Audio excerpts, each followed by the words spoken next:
Olá, meus amigos, sejam muito bem-vindos a mais um episódio aqui do canal Asa, onde vamos comentar algumas notícias da aviação que foram destaque nos últimos dias e também falar um pouco sobre nostalgia da aviação. Mas eu já chego lá. Em primeiro lugar, não esqueça de deixar o seu like, o seu comentário e também compartilhe o vídeo. Lembrando que na última semana nós tivemos um bate-papo muito legal, uma live, falando sobre segurança de voo, onde comentamos aquele artigo que foi publicado em São Paulo sobre as investigações com o acidente da Voipés, do ATR, que se acidentou em agosto de 2024.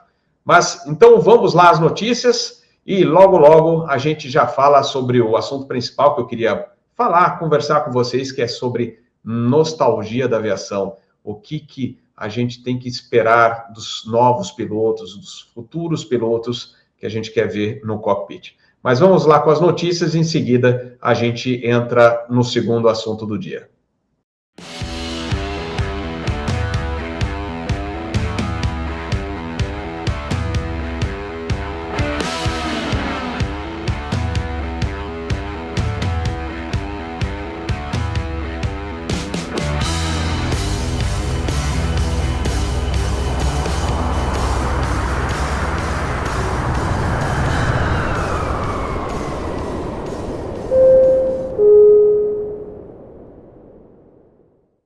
A Agência Nacional de Aviação Civil, a ANAC, assinou nesta terça-feira, dia 14, em Assunção, no Paraguai, o Memorando de Entendimentos para a Liberalização Aérea para o Desenvolvimento do Céu Único Sul-Americano, Acordo ALAS. O documento, que foi firmado por Brasil, Argentina, Chile e Paraguai, estabelece bases para uma flexibilização gradual dos serviços aéreos, com o objetivo de ampliar a conectividade regional e permitir operações livres entre os países participantes. Os acordos incorporam a possibilidade de negociação da 7ª liberdade do ar para operações de passageiros, modalidade que permite que uma companhia aérea opere voos entre dois países estrangeiros sem que a rota tenha origem ou destino em seu país de registro. A Embraer apresentou o Phenom 300 EV, nova evolução do jato que chega ao mercado com foco em segurança, desempenho e conforto, incorporando novas tecnologias de aviônicos e sistemas automatizados, incluindo o Garmin Emergency Autoland, tornando-se o maior jato executivo da categoria, equipado com a tecnologia de pouso autônomo de emergência. O sistema permite que o piloto automático assuma completamente controle da aeronave e realize um pouso completo, incluindo o acionamento de sistemas como o trem de pouso, caso o piloto fique incapacitado durante o voo. O comandante Chesley Sully Sullenberg, de 75 anos, anunciou nesta terça-feira que foi diagnosticado com Alzheimer em estágio inicial. Ele ficou conhecido como o herói do Hudson após realizar um pouso de emergência com a aeronave Airbus A320 da US Airways sobre aquele rio, logo após decolar de Nova York, LaGuardia, e perder os dois motores após colidir com diversos gansos canadenses. O acidente com o voo 1549 ocorreu em 15 de janeiro de 2009 e virou o tema de filme intitulado Sully, com direção de Clint Eastwood e papel principal interpretado por Tom Hanks. A Suez anunciou que não deverá operar seus voos entre Guarulhos e Buenos Aires, na Argentina, entre os dias 24 de outubro e 10 de novembro. A suspensão temporária se deve às obras de revitalização na pista principal, a 1129, do Aeroporto Internacional de Ezeiza. Essa rota é operada 2 vezes na semana pela Suez e é uma extensão do voo entre Zurique e Guarulhos, que acontece diariamente. Bom, galera, eu comentei no início do episódio que eu ia falar sobre nostalgia da aviação, né? Aquela saudade que a gente tem um pouquinho da aviação antiga, né? Ou do que a gente viu na nossa evolução como pilotos, né? Hoje eu vou o Boeing 777, estou fazendo curso também no 787 e fui um grande entusiasta da aviação. Vou, inclusive, colocar junto do nosso diálogo algumas fotos, algumas imagens da minha época de entusiasta da aviação, onde eu pude visitar com outros amigos entusiastas hangares das companhias aéreas, torres de controle, controles radar, né? E a gente, inclusive, fazia algumas viagens para o Rio de Janeiro, quando no Galeão, a Meca, né, o grande centro de operações de grandes aeronaves no Brasil, era no Galeão. Depois que Guarulhos foi inaugurado, e principalmente depois que a pista 10, atual, né, 10 esquerda, naquela época era 9 esquerda, mas a 9 esquerda, 27 direita, e hoje 10 esquerda, 28 direita, foi ampliada, e aí muitas empresas aéreas deixaram o Galeão para operar voos diretos a partir de São Paulo, né?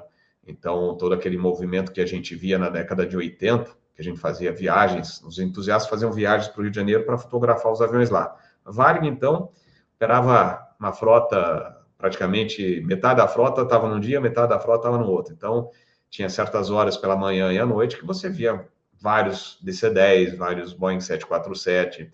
Inclusive, a gente postou já uns vídeos nostálgicos aqui do Galeão antigo, né? E então, super legal. Essa época foi muito boa, né? Muitos aviões diferentes. Panam existia naquela época, operava com 747, eram 2 voos que a gente via ao mesmo tempo lá no Galeão. A Eastern chegou a operar com DC-10 lá e alguns voos com TriStar. Tantas empresas aéreas diferentes, era muito legal. E depois veio Guarulhos e o nosso grupo passou a frequentar, logicamente, mais o terraço de Guarulhos do que o terraço do Galeão. Mas falando em terraço panorâmico, né?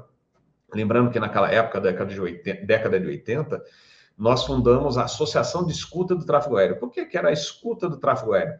Porque nós tínhamos, desde a época de Congonhas, antes da inauguração de Guarulhos, a gente já tinha alguns radinhos FM adaptados para VHF. Então, a gente aprendeu a fonia, etc., ouvindo radinho FM adaptado. Era até engraçado, porque a gente chegava no aeroporto, estava com binóculo, máquina fotográfica, um rádio no ouvido, e aí vinham perguntar qual era o resultado do jogo. Era direto isso, principalmente sábado, domingo, né? Fim de semana, o pessoal querendo saber resultado de jogo à tarde, e a gente lá na escuta da torre de controle. Mas a gente aprendeu muito, inclusive minha homenagem aqui à Torre Guarulhos, que naquela época abriu as portas e a gente praticamente toda a tarde estava lá na Torre Guarulhos, aprendendo com os controladores de voo e observando pousos e decolagens a partir de lá. Miron, Cória, tantos outros amigos que nos ensinaram muita coisa da aviação. Mas por que eu cheguei nesse assunto hoje? Por acaso, nós tivemos, na empresa que eu vou, né, tivemos um workshop com o Mr. Walt Miller, que ele é engenheiro de motores da General Electric Aerospace lá nos Estados Unidos, e veio fazer uma palestra para a gente aqui, falar sobre o Jenks, que são os motores que estão no 787 e empresas que operam 747-8, né? Uma palestra muito boa sobre os motores, etc.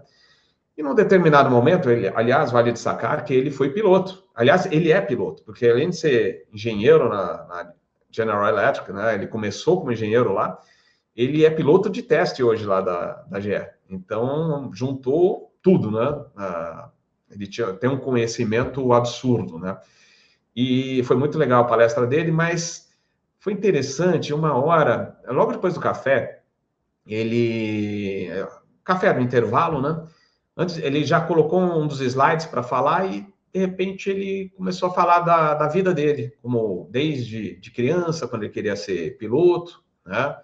E aí ele já ia voltar para o assunto, ele parou para falar mais uma coisa, virou para a gente, que o grupo era de pilotos, que estavam lá no auditório, né? E aí ele falou assim, gente, vocês precisam fazer alguma coisa com os jovens, os novos pilotos, porque a gente não vê mais paixão, não querendo generalizar, lógico, né? Eu tenho um filho que está mais, né? Filho normalmente acaba herdando o aerococcus, mas ele falou uma coisa que eu falo, já falei, acho que até aqui no canal Asa, né? O que está faltando para os novos pilotos? A gente não vê aquele brilho nos olhos de muitos pilotos. Eu já peguei alunos, né? Fui instrutor de voo durante anos, e eu falei assim, nossa, desde criança você gosta, né? Você gosta de aviação? Não, eu não queria nem ser piloto, minha namorada que pediu, né, para fazer o curso piloto, acabei vindo, né? E eu comecei a gostar de avião, assim como o próprio Wall, né, que deu a palestra de hoje, né, ele começou a gostar de aviação quando ele tinha, sei lá, 5, 6 anos, né, e assim como muitos, né, colegas que começaram cedo. Mas qual era a diferença, né, dessa época? A gente tinha terraço panorâmico, né, eu vou colocar uma foto aí, vocês vão ver o Capitão Bob de óculos, né, todo com aquelas roupinhas da década de 70, né, tá aí, estou colocando a imagem para vocês verem. Então, a gente ia para o terraço, passava o dia lá. Uma coisa que ele falou, né, do terraço, além de observar, e eu falei smell, né? A gente sentiu o cheiro do querosene. Então, o Eletra da Varig dava a partida, virava no táxi, indo para a pista 16, que hoje é 17, e vinha aquele cheiro de querosene. Então, isso aí despertava cada vez mais a paixão que a gente tinha. Outra coisa, as visitas no cockpit, né? Infelizmente, depois dos atentados de 11 de setembro, a gente perdeu essa possibilidade de trazer passageiros no cockpit. Então, a gente tinha um contato direto com os futuros entusiastas. Eu mesmo fiz minha primeira visita no cockpit em 1974, por acaso. Eu tinha 4 anos, entrei por engano no cockpit procurando banheiro. E depois, em 1983, aí eu já curtindo a aviação, imagina, eu tinha 12 para 13 anos. Eu pedi para ir na cabine de um DC-10 da Varig. A gente estava no Varig 810 do Galeão para Miami, e aí fiquei batendo papo, todo mundo dormindo lá no avião, e eu lá no cockpit pegando informação, aprendendo mais sobre pilotagem. Então, a gente tinha essa possibilidade. Além do mais, hoje, a gente não tem mais, além de não ter mais terraço panorâmico, porque a grande maioria dos aeroportos daqui do mundo fecharam o terraço, você hoje não tem mais. Vale ressaltar que Florianópolis manteve, né, a Zurich Airport, né, que fez o terminal novo, graças a Deus, eles vislumbraram essa possibilidade de atrair os entusiastas da aviação, trazê-los, né, para a aviação. Então tem um terraço lá, mas a grande maioria dos aeroportos não tem mais. E o pior, né, antigamente a gente parava no aeroporto de Guarulhos, na rodovia, por exemplo, na rodovia Hélio Smith, que dá o acesso para o aeroporto, a gente parava lá com o carro e para ver pouso e decolagem lá da cabeceira. Hoje não pode nem estacionar o carro, né? Fora os problemas de segurança. Então, perdemos o acesso para os entusiastas nos aeroportos. Aeroclubes, estão fechando os aeroclubes, estão despejando o aeroclube. O próprio Fábio do Sem Catrapa no Instagram está divulgando isso. Estão despejando o Aeroclube de Canela, por exemplo, que formam profissionais da aviação, e simplesmente o administrador, tchau e bênção, sendo que o Aeroclube trouxe quantos pilotos para a aviação comercial, quantos entusiastas, né? A criança que queria ver pela primeira vez um avião já está sendo despejado, né? Então, é um absurdo, né, o que você tem hoje. E eu falei da Torre Guarulhos, hoje eu, como piloto, né, uniformizar tudo, preciso solicitar uma autorização para conseguir acessar a torre de controle. Então, ficou tudo mais difícil.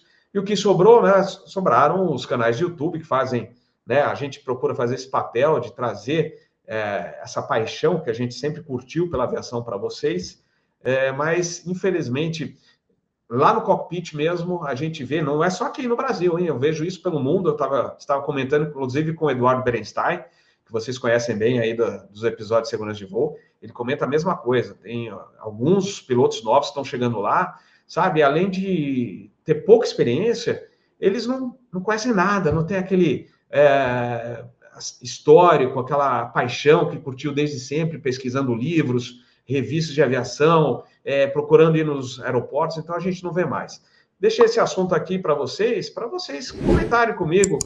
De repente, aqui no Canal Asa, a gente começa um movimento para juntos trazer os entusiastas para mais próximo dos aeroportos, que, de alguma maneira a gente conseguir trazê-los de volta para mais perto dos aviões, das torres de controle. Quem sabe a gente fazendo um movimento junto aqui com alguns outros canais, a gente junte uma galera. Hoje a gente já tem um grupo, o Canal Asa mesmo tem um grupo de WhatsApp, que a gente procura reunir os entusiastas, né, que procuram mandar mensagem via Instagram para a gente, e aí eles entram no grupo WhatsApp e a gente troca essas figurinhas, né, as imagens da aviação antiga. O Vitor Cedrini, grande spotter, né, um dos maiores fotógrafos que a gente tem da aviação comercial, ele posta as fotos antigas dele e a gente vai trocando figurinhas. Então, é isso aí. Eu vou encerrar o episódio aqui, deixando esse espaço aberto para vocês comentarem sobre esse assunto que eu passei para vocês.